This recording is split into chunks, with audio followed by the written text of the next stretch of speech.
Jesus slumps in death. We don't need to go through that. And then cries, "It is finished." This morning I was thinking 1869 at Promontory Point in Utah, when they finally had built the rails that went from the west coast at San Francisco and it joined with what had been built across the Rocky Mountains from Chicago, or from St. Louis, I guess it would be, and the Central Railroad joined with the Pacific Railroad, and two governors, when they laid the last track to join the east and west together, and each took a golden spike, or one golden spike, whichever it was, and they drove the spike in so that those that were here could get to there. Right. Did you hear me? Yes. So that those who are here can get to there. Right. I know this is super simple. I'm just about done. But how many of you need to know that those that are here do not have a broken rail system? Right. There is no derailment between us and eternity.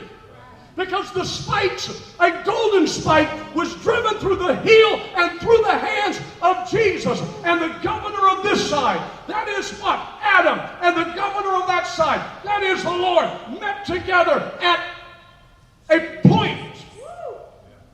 Jesus took our spikes for us. You may not even realize, as you're sitting in the boxcar just enjoying the scenery of the mountains, getting to San Francisco, that came at the cost of a death.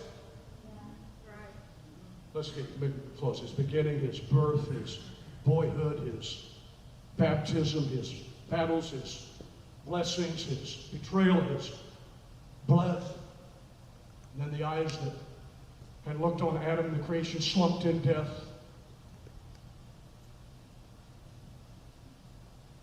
Divorce is a tough thing. Defeat is a tough thing. Death is a tough thing. There's so much I can say that I've learned about death over the last 2 years. And it's not a friend by any means. It's a terrible, haunting specter that every one of us deal with. And the good news about it, though, we don't face this without a forerunner who's gone through it. We used to have a haunted house in St. Paul, Nebraska. It wasn't haunted, it just looked haunted. And when I was a little boy, even my brother Dave, older than me, didn't want to go into it. But one day, we got, it was almost in junior high. And so Dave braved it. And Jimmy had one of the windows open and walked through the whole house. Hallelujah. And he came out on the upper balcony looking through the window. And let me tell you something, friend. There wasn't anything in there. It was all a lie. It was all a hoax. It was fraud. We believed for years the lie that it's haunted, that it's fearful, that the booger man will get you. How do you know, folks, 2,000 years ago, somebody had the bravery to test it himself. That through death, he might deliver them who through fear of death were all their lifetime subject to bondage. Man, it's a binding, crippling thing when you lose somebody. But I want to tell you something, friend.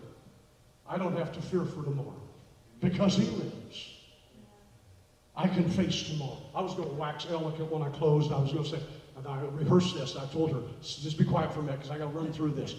I'm not presenting to you a heroic Christ of a poet's pen. I'm not presenting to you a marble Christ of a sculptor's chisel. I'm not presenting to you a artistic fading Christ of a painter's brush. I'm not presenting to you a hymnal Christ of a minstrel's lyric. I am not presenting to you a canonized Christ from a historian's entry. I'm not presenting to you a cinematographic Christ of some screenwriter's imagination, and I'm not presenting to you a eulogized Christ of an orator's rhetoric. You don't like that? And I'm not presenting to you a dead Christ of a Jewish sarcophagus. What started in a birth and a baptism and blessing, even blood, ends with a breakthrough. I said it ends with a breakthrough.